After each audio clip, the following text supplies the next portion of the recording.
এই যে ঘুম থেকে উঠে ব্যালকনিতে চলে এসেছি হাঁটাহাঁটি করার জন্য। শরীরটা খুব হেলদি হয়ে যাচ্ছে, সেই জন্য একটু হাঁটাহাঁটি করছিলাম। তো তোমাদের সাথে আজ একটা কথা শেয়ার করব, তোমরা পুরো ভিডিওটা দেখতে থাকো, তাহলেই বুঝতে পারবে।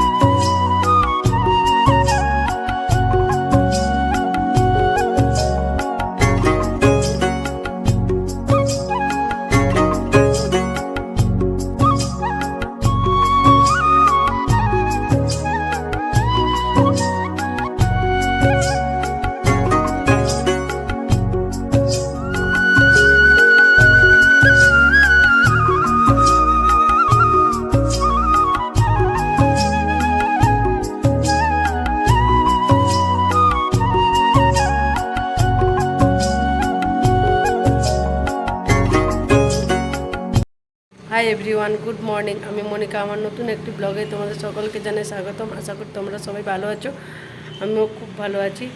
তো এখন বাজে প্রায় 7:40 মতো, 7:40।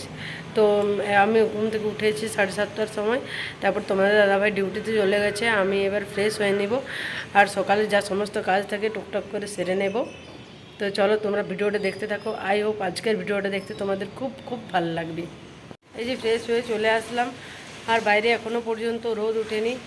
কাল রাত্রেবেলা একটু মোটামুটি বৃষ্টি হয়েছিল, আর এখনও পর্যন্ত রোদ ওঠেনি। প্রায় 8টা বেজে গেল, আর কাল রাত্রে বৃষ্টি হয়েছে। আর গরম, কাল দুপুরবেলা প্রচুর গরম ছিল, সেই জন্য এই যে হালকা হালকা গলাটাও ব্যথা করছে এই ঠান্ডা গরমে, কে আর বলবে। আর এখন ঠান্ডা ঠান্ডা লাগছে, খুব ঠান্ডা ঠান্ডা লাগছে সকালটা।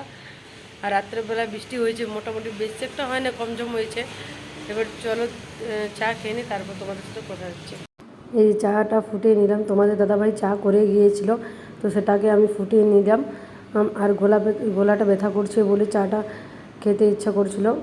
এমনিতেও আমি রোজ চা খাই, বাট এতটাও ভালো লাগে না, কিন্তু সকালটা একটু ঠান্ডা ঠান্ডা লাগে বলে চাটা খেতে তাও ভালো লাগে।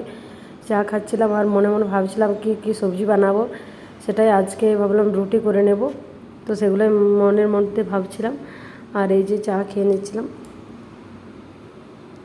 আর চা খেয়ে নিই, তোমরা চা খেয়ে নিই, তারপর তোমাদের সাথে দেখা হচ্ছে।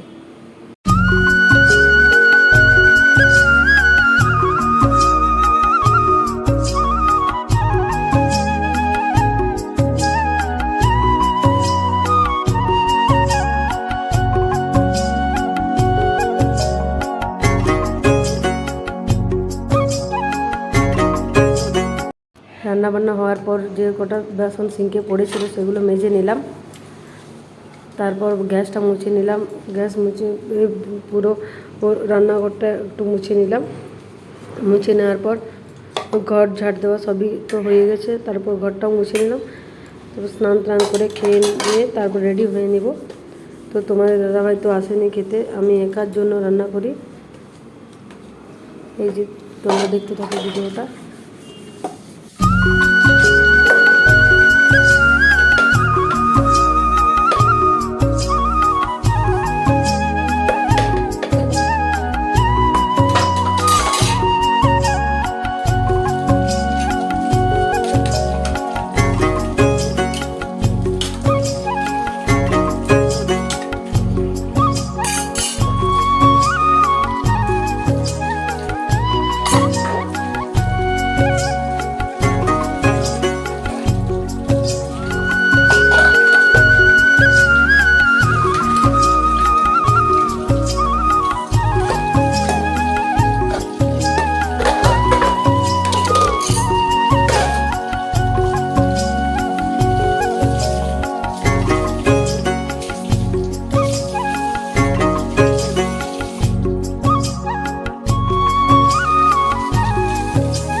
এই যে রান্নাবান্না কমপ্লিট করে সমস্ত গুছিয়ে নিয়েছি, এই যে মেজে নিলাম, সব কিছু মেজে ধুয়ে তারপর রেখে দিয়েছি। সমস্ত রান্নাঘর গুছিয়ে নিয়েছি। এই যে বিছানাটা গুছিয়ে নিয়েছি, বিছানা গুছিয়ে তারপর এই সমস্ত রান্নাবান্না কমপ্লিট করে চলে এসেছি। রান্নাবান্না বলতে আজ দুপুরের জন্য করেছি রুটি আর একটা মিক্স ভেজ সবজি বানিয়ে নিয়েছি, আর সকালে সিদ্ধ ভাত খেয়ে নেব। আর এই যে সমস্ত কাজ বলতে টুকটাক কাজ হয়ে গেছে, ঝাড় দেওয়া দেওয়া হয়ে গেছে আর বিছানাটা তুলে নিয়েছি। তারপরে এবারে ঘরটা মুছতে বাকি আছে, ঘরটা মুছে স্নান টান করে তারপর তোমাদের সাথে কথা হচ্ছে। তারপর এই যে তোমাদেরকে একটু দেখিয়ে দিচ্ছিলাম গাছগুলোর কি অবস্থা। তো একটু গাছগুলোতে জল দিয়ে দিলাম। তো এই দুটো গাছ, গোলাপ গাছটা তো মরে গেছে, তো এই দুটো গাছ আবার বাইরে থেকে ভাই নিয়ে এসে দিয়েছে। তারপরে এই যে একটু বোতলটাতে গরম জল দিয়ে দিচ্ছিলাম, গরম জল দিলে একটু পরিষ্কার করে নেব, তার জন্য গরম জল দিয়ে একটু পরিষ্কার করে নিচ্ছি।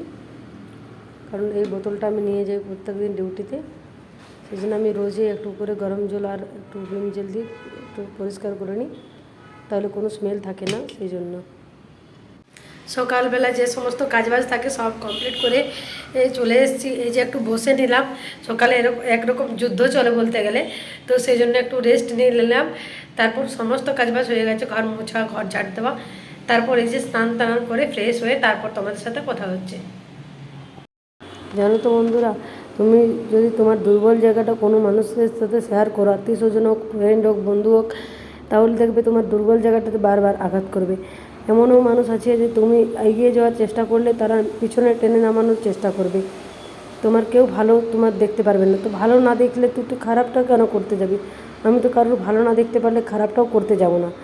তো তারা কী যে ভাবে জানি না। আর আমি যে ভিডিও করছি, ভিডিও করলেই কি মেয়েগুলো সব খারাপ? ভালো ভিডিও করলেও তারা খারাপ। ইউটিউব ভিডিও করে মানেই সে খারাপ। তোমাকে এখনকার যুগে যে এত খারাপ মানসিকতার মানুষ আছে আমি তো জানতাম না কোনো দিনও। আর যখনই তুমি দেখবে তুমি কোনো কিছু নিয়ে এগিয়ে যাচ্ছ, তুমি কিছু ভালো কিছু করছো, তুমি তোমার বরের সাথে ভালো আছো, তখন কেউ তোমাকে দেখতে পারবে না। তখন তোমার পিঠ পিছে কথা বলা শুরু হয়ে যাবে। তোমাকে কী দিচ্ছে, তুমি কি বানাচ্ছ, তুমি কি করছো, তুমি কি খাচ্ছ, সব ওদের কাছে খবর থেকে যায়। জানি না এরা কীভাবে পায়। তুমি বাইরে থাকো, ঘরে থাকো, তুমি যে কী করছো, কোথায় কতবার যাচ্ছ, সব খবর ওদের কাছে থাকে। জানি না এরা কোন দেশে বাস করে বাবা। আমাদের তো টাইমই থাকে না, নিজের নিয়ে ভাবতে টাইম পাই না, আবার লোকের নিয়ে। ওরা যে এত কোথার থেকে টাইম পায় জানি না। একটু বেশি বলে ফেললাম। তো দেখবে তোমরা নোটিস করে, তোমরা যদি দুদিন বাপের বাড়িতে মেয়েরা কেউ থাকে, বাপের বাড়িতে যায় দুদিন, তারপর পাড়া পড়শি বলতে শুরু করে দিবে তোমার শাশুড়ি মায়ের সাথে ঝগড়া হয়েছে, কী হয়েছে। তুমি তোমার শাশুড়ি মায়ের সাথে ঠিক থাকলেও ওরা ঝগড়া করিয়ে দিবে। তুমি বুঝতেই পারবে না তোমার শাশুড়ি মায়ের সাথে তুমি কবে ঝগড়া করেছো, বাট ওরা ঠিক খবর রেখে নিয়েছে। একটা ঘরে থাকলে তো ঝগড়া হবে। তুমি, তোমার দাদাভাই আর আমি থাকি, তাতে তো আমাদের দুজনের মধ্যে ঝগড়া হতেই থাকে, খুনসুটি হতেই থাকে। সেরকম শাশুড়ি মা যা থাকবে সবার সাথে তো টুকটাক হতেই থাকবে না। একসাথে থাকলেই বাসন, একসাথে থাকলেই টুকাটুকি লাগবে, তো সেটা তো কমন ব্যাপার। সেই জন্যে তারা খবর রেখে নেবে তোমার কবে ঝগড়া হয়েছিল, কী হয়েছিল, কি তুমি কিছু জানবে না, ওরা খবর নিয়ে নিয়েছে তোমার কী জন্য ঝগড়া হয়েছে পুরো পাড়া বলে দেবে তোমাদের কী জন্য ঝগড়া হচ্ছে।